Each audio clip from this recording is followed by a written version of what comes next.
Okay, so it's been a while, and I apologize for that again. As I said in my last video, which was over a month ago, you kind of have to be in the right frame of mind to do these, and at least I do.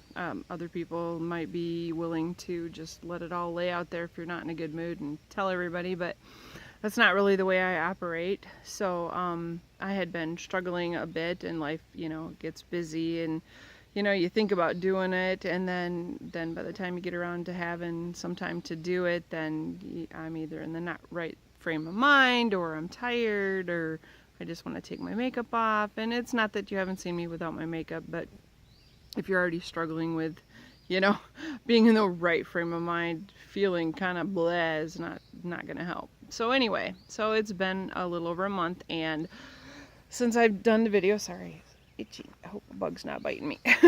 So anyway,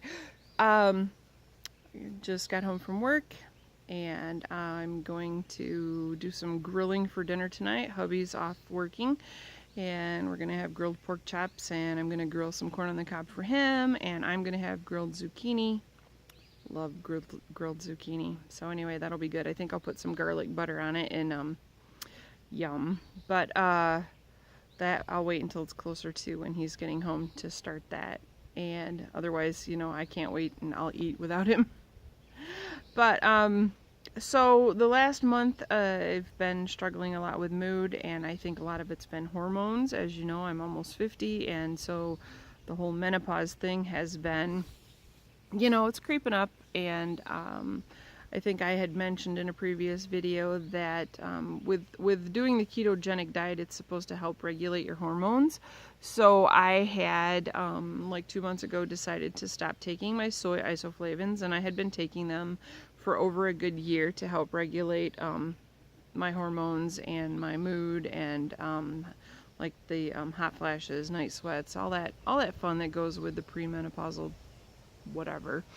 And so that was like 2 months ago, and the first month when Shark Week came along, worst cramps ever, worse than I have had since I was a young woman. And and they lasted longer than I have had in a long time. So, but other than that, my mood, my emotions, everything was really, even keel, and I felt, all right. This last period, which was about 2 weeks ago, the cramps weren't bad. The emotions were out of this world, as far as, like, my poor husband literally just went and hid. I could feel just intense rage. I was angry about everything. It was crazy. It was just so not like me, and not the kind of frame of mind or mood that I wanted to be in. And it was kind of like the straw that made me decide I needed to go back on something. So I went back to the store like the following Sunday, I think, or Monday, I don't remember. Anyway, and I picked up some Estroven, which is supposed to help with premenopausal symptoms and whatnot, and it has soy isoflavones in it. And part of the reason I had stopped taking the soy isoflavones is I used to buy the supplement at Walmart, and I couldn't find it, and I hadn't been able to find it for a while. And I had ordered some stuff online, but I couldn't say that it worked as well or whatever. But so I bought some Estroven, and I also bought St. John's wort. Now, I had taken St. John's wort for years, and then when I'd stopped working in retail, I didn't need them anymore. I kind of stopped taking them, and everything was fine. And then there was a point in my life where things started getting more stressful again, and I could feel, that I wasn't handling it as well as I wanted to. And I'm not really big into prescriptions. I know I work at a doctor's office, and and I could get them. I could get prescriptions if I wanted to, but I'm not. I'd rather take like supplements that I've researched and know what's in them and that kind of thing. So anyway, so I bought St. John's wort, and so shortly after that day of rage, got right back on the soy isoflavones and some other, the stuff that's in the Estroven. And then I also started taking St. John's wort, and And so my mood has started feeling better. It's been almost 2 weeks and a good week and a half anyway, and my mood has improved so that I feel up to doing these, trying to do another video blog again. So, in the time that I've been gone, I don't remember where I was at the last point. I am doing the ketogenic diet. It's not a diet, it's a way of life. And for those who don't know, it is low carb, moderate protein, high fat. And I started January 12th. I started at 255.8 pounds, so almost 256 pounds. That was my official start weight at January 12th. As of today, my weight 212.2. So I've lost over 43.5 pounds in 6 months, give or take. And I'm happy with that. It's slowed down a bit the last month. It was once I kind of hit like the lowest weight that I had been in a long time was 215, and that was at mine and my husband's wedding in 2012. And even then it was probably actually 220 because my scales were like 5 pounds off. So they, it sounded good, but everybody else's scales were 5 pounds heavier than mine.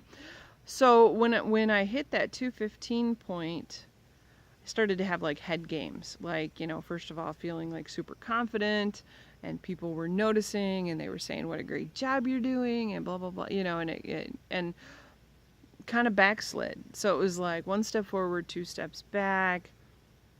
And I'd get right back down to where I was, and then I'd gain some back. And so the last 3 weeks has been kind of this little shuffle of back and forth. So, and I think it's a learning curve because I'm lower than I've been in decades. So I've got to readjust my brain. On the one hand, people are telling me what a great job I'm doing, and they're asking about what I'm doing, and they want advice, and they want, which is cool. It's very cool, but it messes with my head. And then there's a part of me that still feels like I am when I was in January, almost, 256 pounds. So I still feel like I still look like that. And I have to kind of do reality checks now and then because I still have a long ways to go. I would like to lose at least another 40 to 45 pounds, if not more. So I figure I'm about halfway right now. And that's cool, but it messes with your head because now's the time I have to even stay even more focused to get where I want to go. And I feel like I'm back there. I've learned. I will tell you, I believe I am addicted to sugars, straight up sugars, like sweets. And so if something triggers me, and I found that like ice cream, even the low carb, low sugar, no sugar added, it triggers something and I just want to eat. And that throws me off because with this way of eating, I don't have an appetite most of the time until I'm truly hungry. Then when I'm hungry, then I eat, then I feel better, then I'm done. But when I eat like the sugar-free ice creams or the real ice creams or I tried to make some keto ice cream with coconut cream, I don't know what it was about it. It triggered this whole feeding fest, and I was really frustrated because I like blew my carbs out of the water, and had to, that kind of made me angry too. So, so it's not good to be the one who did something to make yourself angry, So anyway, so I've kind of just gotten really strict with myself, and I'm thinking about like really cutting back on even the sweeteners I put in my bulletproof coffee, just because I think it might help if I just kind of get away from tasting stuff that tastes sweet. I've made 3 attempts of keto bread. The last attempt was probably the best, but it still didn't rise up. It had good texture and it toasted well, but it was flat. It was real, narrow. But so I'm thinking it might be like the size of my loaf pan. Like it might be a little bit bigger or hold a little bit more. So what I'm thinking is my 4th attempt, I'm either going to 1.5 times the recipe or double the recipe, and see if that it'll still keep the carbs really low, because the carbs are like, the net carbs are like less than 1 per slice, because I get like 22 slices out of this loaf pan, and I use almond flour and a lot of eggs, and so that's really good. So I'm going to try that again. My mom liked it. I took some over to her, and so I told her I'd make her a loaf too. So I'll try the first attempt to see if it comes out to like full loaf slices. Even my husband liked it. The first couple of attempts were a little more eggy. I had tweaked the recipe, and it came out almost like pre-made French toast, because it was eggy and dense, and you just heat it up in a pan and put some butter and sugar-free syrup over it, and it was good. But anyway, and it was satisfying too. Like, you didn't need a ton of it. It really was filling.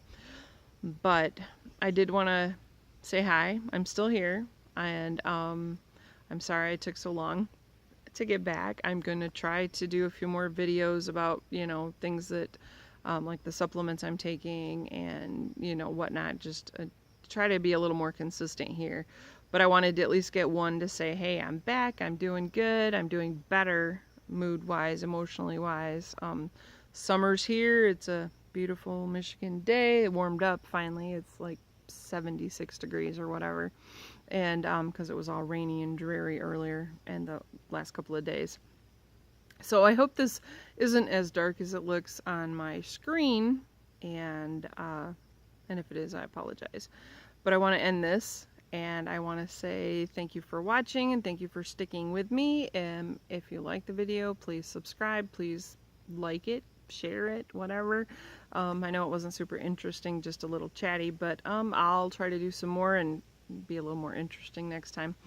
Hope you guys all have a great day. The weekend's coming. Hope you have a great weekend. Thanks.